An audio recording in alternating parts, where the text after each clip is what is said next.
10 ఏళ్ల తర్వాత అసెంబ్లీలో ప్రజాస్వామ్యం కనిపిస్తోందని, బీఆర్ఎస్ హయాంలో శాసనసభలో ప్రొటెస్టు చేస్తే సస్పెండ్ చేసేవారని, తెలంగాణ ఏర్పడిందే నియామకాల మీదని, అలాంటి నియామకాలపై అధికారంలో ఉన్నప్పుడు బీఆర్ఎస్ స్పందించలేదని మంత్రి సీతక్క ఆరోపించారు.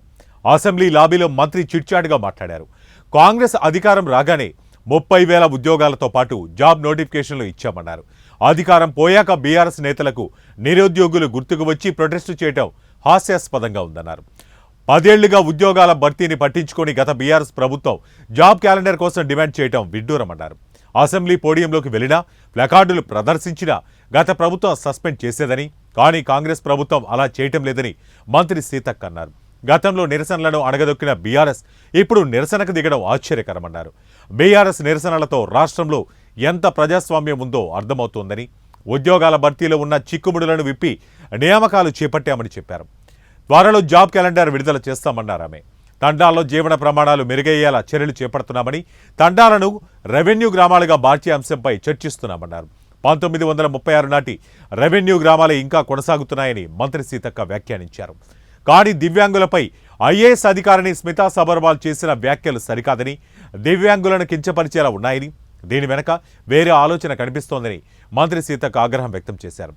ఐఏఎస్ అధికారికి స్మితా సబర్వాల్లో ఫ్యూడల్ భావజాలం ఉందని, ఆమె తన ఆలోచన విధానాన్ని మార్చుకోవాలని సూచించారు. దేవుడిచ్చిన జన్మకు ఎవరు ఏం చేస్తారన్నారు. ఎప్పుడైనా అలాంటివి మానుకోవాలన్నారు. దివ్యాంగులుగా ఉన్న ఎంతో మంది గొప్ప స్థానాలకు వెళ్లారని, ఇతరుల సమర్థతను గుర్తించాలన్నారు. ఈ విషయం సీఎం రేవంత్ రెడ్డి దృష్టికి తీసుకెళ్తారని మంత్రి సీతక్క స్పష్టం చేశారు. పంచాయతీరాజ్ మినిస్టర్ గారు.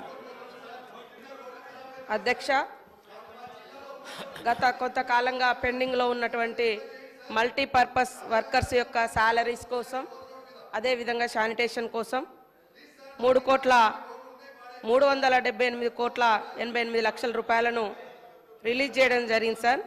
అదేవిధంగా మరి శాసనసభ్యులు ఎవరైతే రామచందర్ నాయక్ గారు, ఐలయ్య గారు, వంశీకృష్ణ గారు చెప్పినట్టుగా చాలా మారుమూల తండాలలో, గ్రామాలలో మరి ముఖ్యమంత్రి గారు కూడా గుర్తించి చెప్పినట్టుగా రోడ్డు రవాణా సౌకర్యం కానీ, విద్యుత్ కానీ, విద్యా వ్యవస్థ కానీ సరిగా లేనటువంటి మాట వాస్తవము.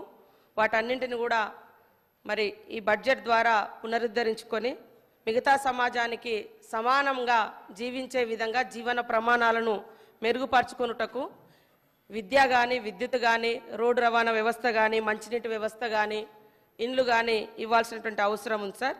తప్పకుండా ఈ యొక్క బడ్జెట్ ద్వారా వాటిని పరిపూర్తి చేస్తామని తెలియజేస్తూ ఉన్నాము.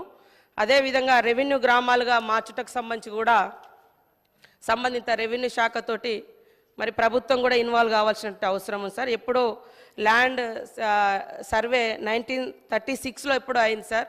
అప్పుడు ఏర్పడ్డటువంటి రెవెన్యూ గ్రామాలు, ఆ తర్వాత గ్రామ పంచాయతీలు పెరుగుతూ వచ్చినాయి తప్ప రెవెన్యూ గ్రామ పంచాయతీగా జరిగినటువంటి పరిస్థితి లేదు. కాబట్టి ఖచ్చితంగా రెవెన్యూ శాఖ వారితో మాట్లాడి ఇది నిర్ణయాలు తీసుకుంటాం సార్.